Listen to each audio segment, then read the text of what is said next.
Welcome to Tamil today friends. ஒரு முக்கியமான விஷயம், ஏற்கனவே நான் ஒரு வீடியோ போட்டிருக்கேன். என்னென்னு பார்த்தீங்கன்னா, நீங்கள் வந்து உங்களுடைய மொபைல் ஃபோன் ஏதாவது டேமேஜ் ஆகிருந்தால் நீங்கள் சர்வீஸ் சென்டருக்கு நீங்கள் உங்களுடைய மொபைல் ஃபோனை சரி பண்ணுறதுக்காக கொண்டு போகும்போது உங்களுடைய பர்சனல் டேட்டாக்கள் திருடப்படலாம் அப்படின்னு ஒரு வீடியோ போட்டிருந்தேன்.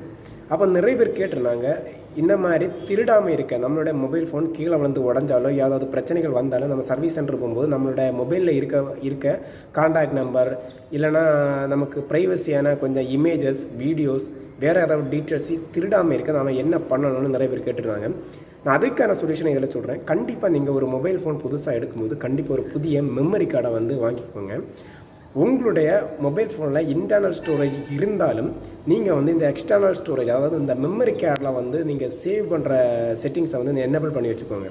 அதாவது நீங்கள் வந்து உங்களுடைய மெமரி கார்டை வந்து உங்கள் மொபைல் ஃபோனில் இன்சர்ட் பண்ணிவிட்டு எந்த கேமராவில் ஃபோட்டோ எடுத்தாலும் சரி, இல்லைன்னா ஏதாவது இமேஜ் வந்து சேவ் பண்ணாலும் சரி, இல்லை எந்த விஷயமா இருக்கலாம், நீங்கள் வந்து எக்ஸ்டர்னல் ஸ்டோரேஜ், அதாவது மெமரி கார்டில் வந்து ஸ்டோரேஜ் ஆகுற மாதிரி உங்களுடைய மொபைல் ஃபோனை வந்து செட்டிங்ஸில் வந்து செட்டப் பண்ணி வச்சுக்கோங்க. அப்படி ஏதாவது இஷ்யூ உங்களுடைய மொபைல் ஃபோன் கீழே வந்து டிஸ்பிளே போனாலும் சரி, இல்லைனா வேறு ஏதாவது இஷ்யூ வந்தாலும் சரி, என்ன பெரிய பிரச்சனை வந்தாலும் உங்களோட மொபைல் ஃபோனை நீங்கள் சர்வீஸ் கொடுக்கும்போது அந்த மெமரி கார்டை ரிமூவ் பண்ணி உங்கள் கையில் வச்சுக்கிட்டு அந்த சர்வீஸ் சென்டருக்கு உங்கள் மொபைல் ஃபோனை கொடுத்தீங்கன்னா மேக்ஸிமம் ஒரு 90% வார பிரச்சனைகள்லாம் நீங்கள் தைரியமாக தப்பிக்கலாம். ஏன்னா உங்களுடைய ஃபோட்டோஸ், வீடியோஸ், கான்டாக்ட் லிஸ்ட் எல்லாமே பார்த்திங்கன்னா உங்களுடைய மெமரி கார்டு ஸ்டோரேஜில் தான் இருக்குது. ஸோ இதனால் எந்த பிரச்சனைகள் வர வாய்ப்புகள் இல்லைன்னு நிறைய பேர் சொல்கிறாங்க, நானும் நம்புகிறேன். முக்கியமான விஷயம், இதை நோட் பண்ணிக்கோங்க. 100% ஷுவரிட்டி இல்லைனாலும் ஓரளவுக்கு 90% ஆகுது இதனால் உங்களுக்கு சேஃப் இருக்கலாம்.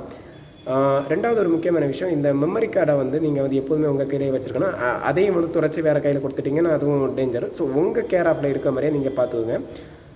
இந்த டிப்ஸ் வந்து உங்களுக்கு பிடிச்சிருந்தா மறக்காமல் லைக் பண்ணுங்கள். இந்த மாதிரி நிறைய இஷ்யூவில் இருக்க மக்களுக்கு கண்டிப்பாக இதை ஷேர் பண்ணுங்கள். இது ஒரு நல்ல வீடியோன்னு நான் நம்புகிறேன். ஸோ இதை நீங்கள் நல்ல வீடியோன்னு நீங்கள் நினச்சிங்கன்னா உங்களுடைய ஃப்ரெண்ட்ஸுக்கு ஷேர் பண்ணி இந்த அவேர்னஸை அவங்க மைண்டில் வந்து செட் பண்ணி வச்சுக்கோங்க. ஸோ அது மட்டும் இல்லை, எப்படி வந்து மெமரி கார்டில் வந்து நீங்கள் செட்டிங்ஸை மாற்றி வைக்கிறதுன்னு நான் நெக்ஸ்ட் வீடியோவில் நம்ம சேனலில் அப்லோட் பண்ணுறேன். ஸோ மறக்காம அதையும் பாருங்கள். ஸோ பாய் ஃப்ரெண்ட்ஸ், பாய்.